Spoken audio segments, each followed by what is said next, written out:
Hi, everybody. My name is Katie Densberger. I am the director of the Georgia Student Center, which is the second floor of Clemens. Right now, this is being recorded in fall of 2020. That just looks like study space, but normally it's a place where you could come and find any number of offices doing drop-in hours, workshops, and things like that in the conference rooms or in the small sort of glass little mini conference rooms on that floor. So what I'm going to talk to you about today then has to do with our special circumstances of this semester, how you can be effective either working from home or working as a hybrid student. So when I was thinking about these tips, I was sort of assuming that these would be work from home tips, but I think they're sort of broadly applicable.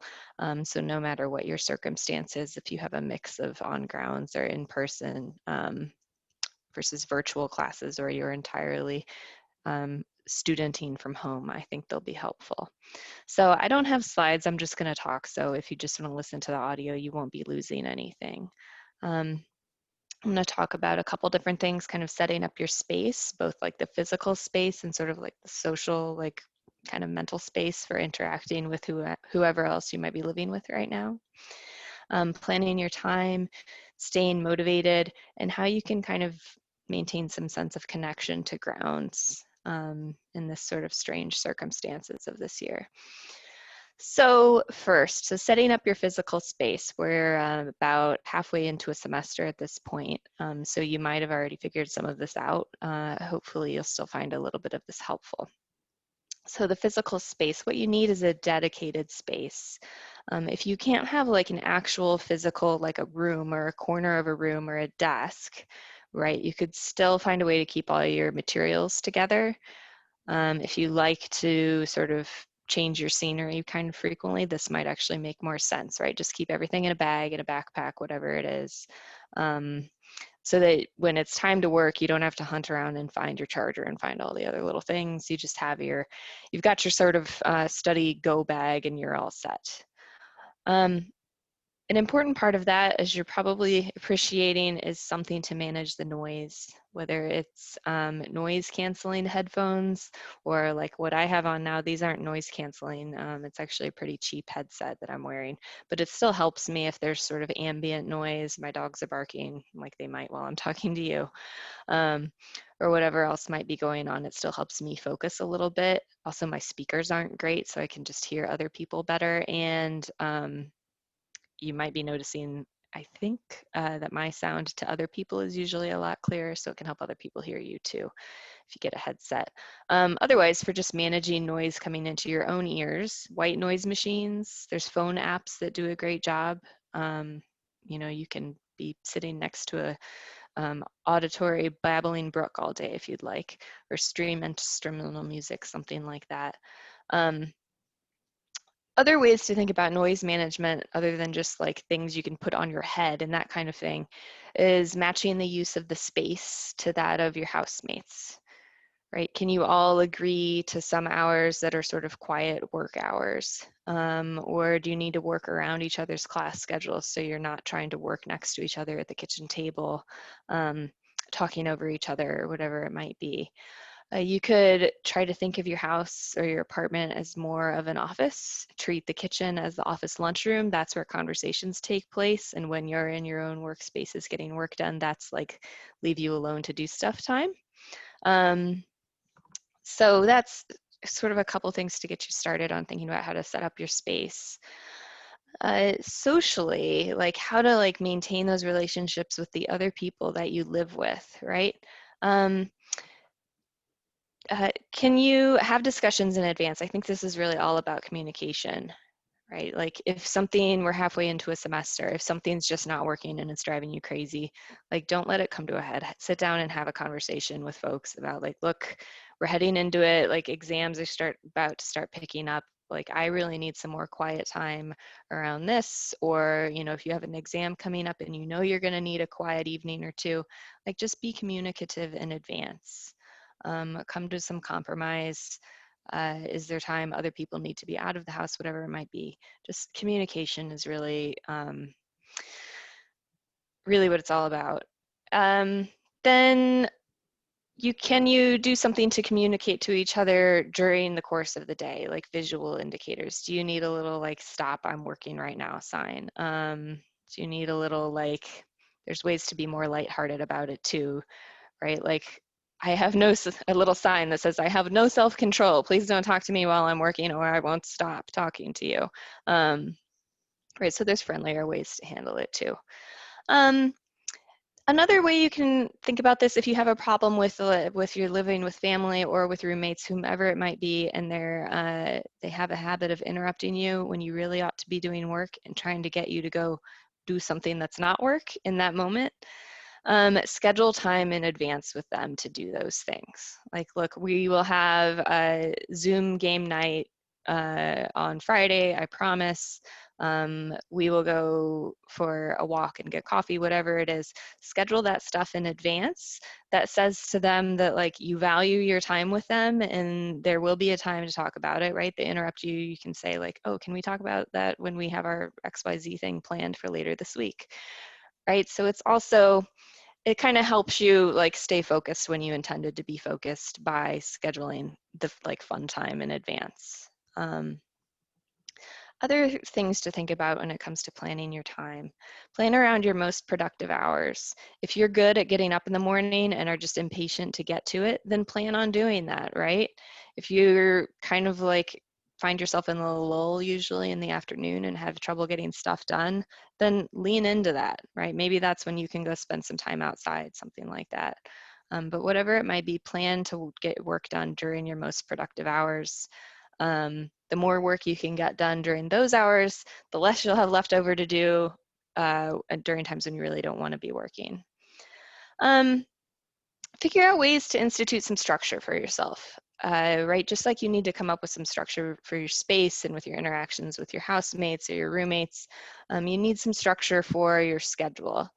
Can you take like a big task, like say you have a paper due, and chop it into much smaller tasks, right? Like I need to do my bibliography on this day. I need to write my first sort of like section of this paper on this day, rather than just saying, okay, Sunday, I'm gonna write the paper, right? That's a huge task.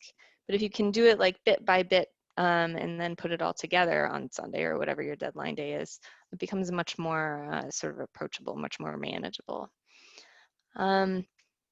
More like kind of specific tools. Find time management tools that work for you. If you have bought paper planners in the past, you know, with the little ring thing like they maybe gave you in high school, and you've just never used them, then stop buying them. You don't have to be a paper planner person, it's fine. Use your phone calendar, whatever it might be. I know students love, I've seen them all the time, the little like digital sticky notes on the like laptop, desktop screen thing. The problem with those is you usually have windows open covering them. So I'm going to kind of caution against using that as a system. They're almost like by design hidden. Um, if you need reminders and things like that, like set active phone reminders, not like passive, like you would have to actually see it kind of reminders. But whatever it might be, just find the thing that you will actually use and use it. You can also like set a time every day to check in with whatever system that might be and add things to it, make sure you're caught up. If it's drinking your morning coffee or if you're still taking the bus places, whatever it might be, like dedicate 10 minutes a day and just make that, if you kind of join the tool with that little time management habit, you'll really, you'll be pretty far down the road to managing your time pretty well. In addition to that daily habit, if you can pick one day a week, Sunday seems like the obvious time to do this, to get out all your syllabi, whatever other note system, you know, reminder system you've got going on, and just plan sort of loosely for the course of the week, right? If you've ever sat down on a weekend and said like, this is the 42 things I'm gonna do this weekend, right? And it's satisfying to make that list, but it's overwhelming. Right, so don't do that when you plan for the course of a week. Be realistic with yourself, build in extra time. If you have a big assignment, an important exam, try and plan to get it done a little early. So if some emergency arises, you've got some wiggle room and you don't have to like, you know, run around with your hair on fire trying to get stuff done. So other things you can do, plan for procrastination and for nonsense, right? You're allowed to do things that are not school and are not work and are not like productive in the way we usually think of it. Like you are allowed to plan to take a nap. You can just build that into your schedule, right? If you've planned for it and you've also planned for the other stuff, then it's not a problematic habit, right? If you know you're going to want to like binge watch 8 hours of something, build that in. Just make sure you've got the other stuff done too. It's totally fine to plan to be a human. You do not have to be like studying 24 hours a day. My favorite time management tool is called a predictable rule. So a problem with like time management, with procrastination, with making yourself get things done, is temptation, right? You get a little bored doing something and you just want to go do something else instead, or something gets a little hard. So you somehow just find yourself cruising the internet. How on earth did you end up on Reddit again, right? So what you can do instead, make a predictable rule. So this comes from like the diet and health literature, but bear with me for a minute. So say you were trying to eat healthier and you were trying to do that by being a vegetarian. So it would be a lot if you've always been like a meat eating person to be like, that's it, I'm not eating meat anymore, vegetarian, right? And then you like walk past like Chick-fil-A, what are you supposed to do, right? That's tempting. What if instead you had said, okay, I'm trying to get healthier by being a vegetarian, so I'm not gonna eat meat till dinner time, right? That becomes more manageable. You can have a banana and some yogurt for breakfast. You can have like the veggie wrap for lunch, and it becomes easier to make those choices because you know you can go get Chick-fil-A for dinner. And what we know from that literature is what tends to happen is when dinner time rolls around, you're actually still more likely to make the more like responsible choice. You would still be more likely to go ahead and eat vegetarian for dinner as well, because you know you've got that sort of like, you have made space to say yes to whatever the temptation is. I have done this with myself with ice cream. I was eating a lot of Ben and Jerry's. I made it a rule. I was only going to eat it on the weekend, and it got a lot easier to walk past that freezer case, which happens to be right by the checkout at my Kroger. How on earth you can take that and translate it to time management, right? You can say something like, I don't look at my phone till after lunch, or I don't get on social media till after, you know, my classes are over for the day, or I only look at social media when I'm eating, right? You might be eating a lot more meals than normal by yourself right now. Like that can just be your thing. Like you're only allowed to do it then, right? And it'll take a little while to break the habit of like constantly picking up your phone and screwing around, but eventually you'll get a little better at it. Other things you could do, you can make a positive rule instead of like, I won't do something, I will do something. Like I read for an hour every day after dinner, right? Like build in some flexibility. The idea is to try and remove, temptation is about like making a decision, right? To do the thing or to not do the thing. So remove that decision by just making a predictable rule. I strongly recommend it, having tried it myself.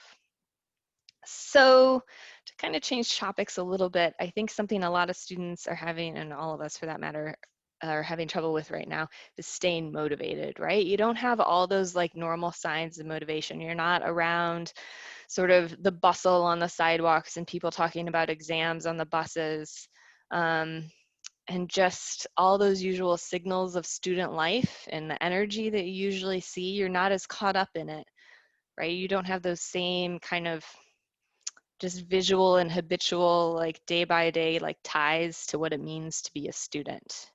So that can make it a little harder to keep yourself on track, to stay motivated, because you feel like you're sort of floating around in this kind of disconnected, weird world that we're all in right now. So can you build in ways to keep yourself accountable, or to even just stay connected to that sort of sense of identity as a student? Things you could do. Can you set up regular meetings with somebody who will stay on track? It could be a friend in class. It could be a friend that you have at another university. If you've got like a cousin who's your age who you're friendly with, but make that the point of like your weekly check-in. Say like, oh, you're having trouble too? So am I. Like, why don't we check in every Sunday at like 4 o'clock and talk about what we need to do that week, and I really need you to bug me about it and make sure I'm on track. That's something you could do. You can set up, if this works for you, set up little like extrinsic, sort of like physical kind of goals. Right, if you get your first draft of your paper done by Thursday instead of waiting till Sunday, do you get to go get your favorite takeout lunch maybe? Would it help to see like a visual representation maybe if you're, of what you're getting done? Instead of just keeping like a little like to-do list, could you instead keep like a chart, like kind of a bar graph made out of post-it notes for all of the reading you get done? Or maybe you start with like a post-it for everything that needs done and you move them over as you get it done. What you start to see, right, is progress happening, and you get a little bit, you kind of like what you're seeing with the post-it notes or whatever it might be moving, and it becomes easier to kind of keep it up because you see that things are happening. In general, I think what students might be having a little bit of trouble with is staying connected to your sort of pre-COVID, like normal operation status sense of self, right? That you're not just like a person floating around, you know, in your apartment all day, that you are a student and that you've got goals and stuff that you're working toward for when we can all get back to normal. And can you find ways to stay connected to that, right? If there's a profession that you know that you're interested in, maybe they have, maybe there's national professional organizations around that. Maybe they have programming for college students. Maybe there's newsletters or something. Maybe they're doing some free webinars or something like that. Can you talk to the Career Center about opportunities they might have? Find things that will help connect you to whatever future version of yourself you want to see, right? Like don't just ride that out, like try and actively connect yourself to that, and that'll help you kind of get through sort of tougher periods of feeling unmotivated. Other things to sort of stay connected to grounds, like remember there's other people who are feeling the same way that you are and would really love to connect, and that includes your faculty. Just because you can't walk into an office right now doesn't mean you shouldn't be going to office hours. If you're sort of unfamiliar with the notion of office hours, if you're a new student especially, right? So office hours it's time faculty have set aside to meet with students. If you look at the syllabus and see what the office hours are and you're like, oh, I got class, too bad, can't go to that. Like email them. In general, they will try to find a time when you could meet. Just write and say like, hey, I have class during that time, but I have Monday and Wednesday mornings free. Do you have any time then to meet? And they will probably write back and say yes, and it'll be great. Faculty are often much more approachable in office hours than they can seem sometimes in class. So it's something really, if you're having trouble with a class, if you're interested in the class becoming a major, right, those are all conversations you can have in office hours. It can help you too to stay connected to your sort of identity as a student. For staying connected to other students, right? Maybe think a little bit differently about the student groups you might like to join right now. Maybe don't cross something off your list just because it doesn't look like something that would normally interest you. Maybe think about groups that might have really creative ideas for things that they can be doing right now.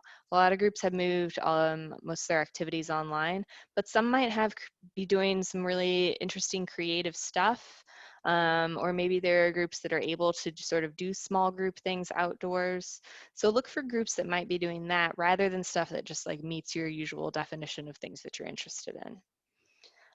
To that end, my sort of 2 final tips for you. Get outside, get some exercise.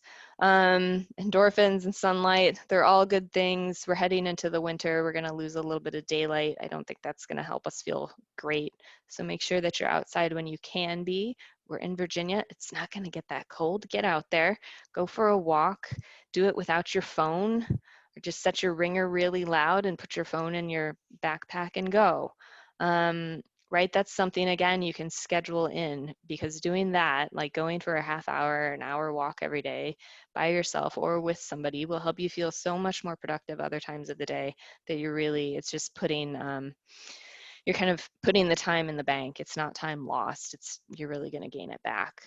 My last thing for you is there one thing that if like a physical, like sort of small dollar purchase you could make that would make you a lot more productive? Have you been suffering without, for example, one of these, a laptop mouse, right? Have you been working from home on your laptop and your wrist is like inflamed and sore because of how much pointing and clicking you're doing? Like if a laptop mouse, you can find them for like 10 or 15 bucks. Highly recommend it. Or decent headphones. Like it doesn't have to be like the big like $200 fancy noise canceling ones. Other ideas, giant wall post-its. Like you might have seen them if you're ever in a class and they put these, like they just look like big white pieces of paper, but it's really a giant wall, like a giant post-it. The pad of them is kind of expensive, but it lasts for a long time. Do you need something like that, or a dry erase board? Like, is there just, don't think about it like the magic cure for everything, but just something where like you're constantly running into this like kind of barrier, like with the mouse, that you're just so uncomfortable working all day that it's really inhibiting your productivity. Like if you need to spend the 10 or 15 or 30 bucks maybe, and you can swing it, can you make that happen? And if you do have an electronic expense, technology expense rather, that would make your life a lot easier and you don't have the funds, then look into student affairs and student financial services. So they had been offering sort of supplemental funding for those technology purchases related to COVID. So that was a lot of information. I hope you found some of it helpful. So again, my name is Katie Densberger. I'm the director of the Georgia Student Center. If you have questions for me, you can reach me at kad7k@virginia.edu. Other resources sort of like me that you could talk to, we have a college life skills coach. Her name is Christy Rotman, Rotman. It's Christy with a CH. You can email her as well. She's available for meetings to talk about things like time management, how to sort of succeed in a, in a specific class, or just like generally like, I don't know what I'm doing with this whole college thing, right? She's not quite a like CAPS level counselor, but she's sort of somewhere in between, and she can be a great resource as well. So hang in there, everybody. I know it's not an ideal semester. There's not a magic sort of cure for all that ails us right now. So do the best you can. Just remember, if you're really having trouble getting stuff done, even if you can't get 100% of what you had intended to do done, getting 30% of it done is a lot better than none. So just make some progress, chug along, and myself and all of our other faculty and staff will be very happy to see you on grounds again, hopefully before too long. We miss y'all. So, all right, hang in there, and thanks for listening.